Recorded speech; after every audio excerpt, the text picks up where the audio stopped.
Call American Tax Relief right now for your second chance. 1-800-217-7965. That's 1-800-217-7965. American Tax Relief. Everybody's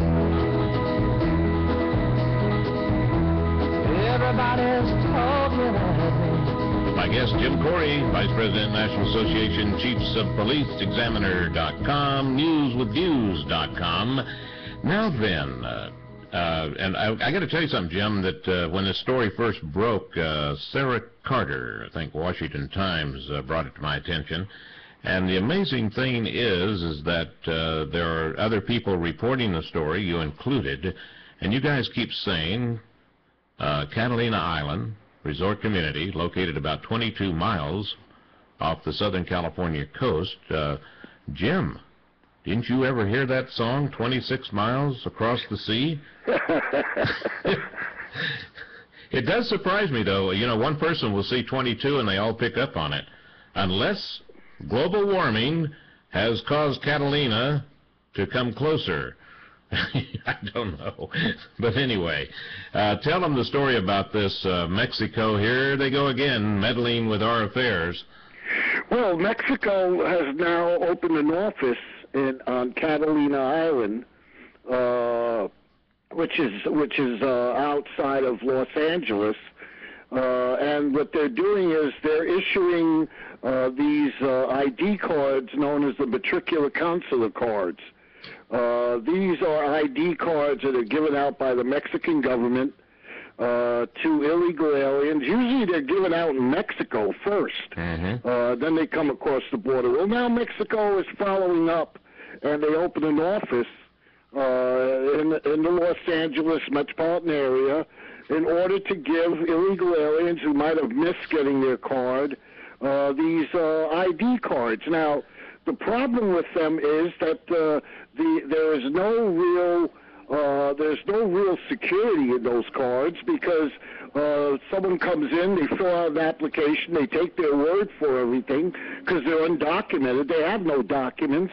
You don't even know if that's their right name, the name they're giving you, and they give them the matricular ID card. And Jim, I will tell you that, you know, there's many Mexican consular offices throughout the United States, and a lot out in this area, but this is the first in Catalina.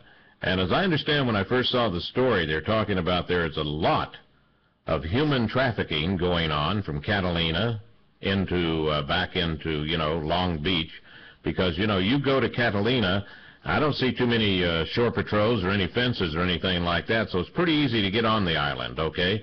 And once you're on that island, all you do is take the big red boat and come back to Long Beach, and they're not checking your ID when you get on the boat as long as you have a ticket. So who knows who's getting these cards and coming over here?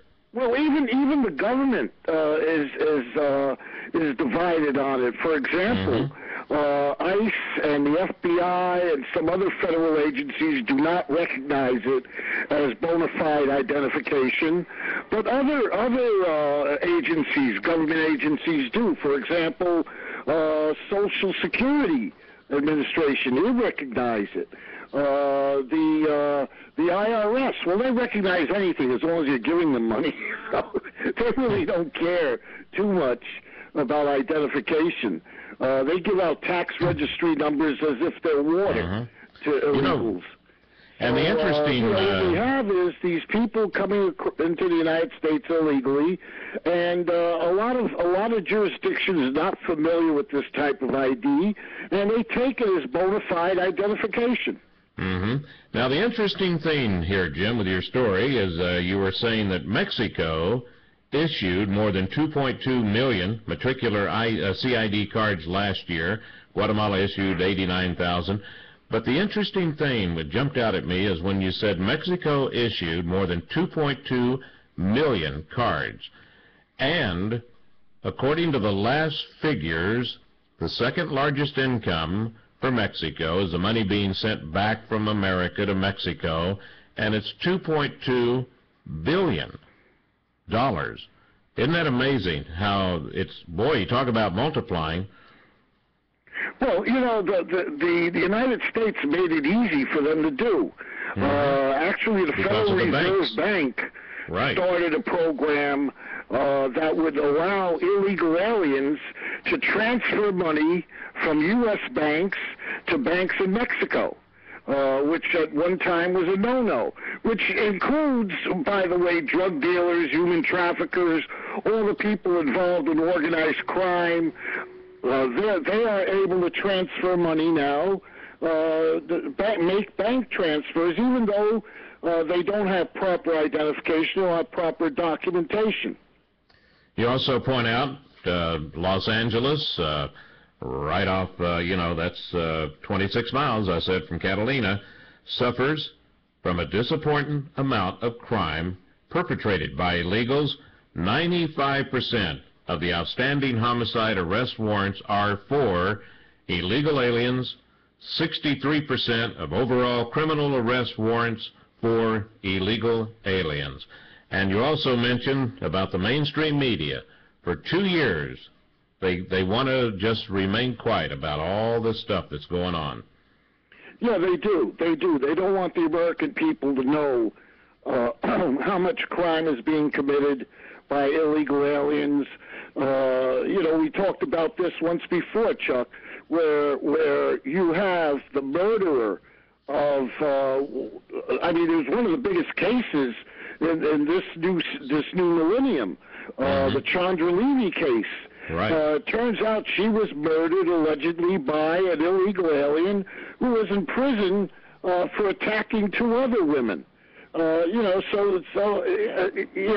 the media did not want to say illegal alien. They said undocumented immigrant. They said a Salvadorian national.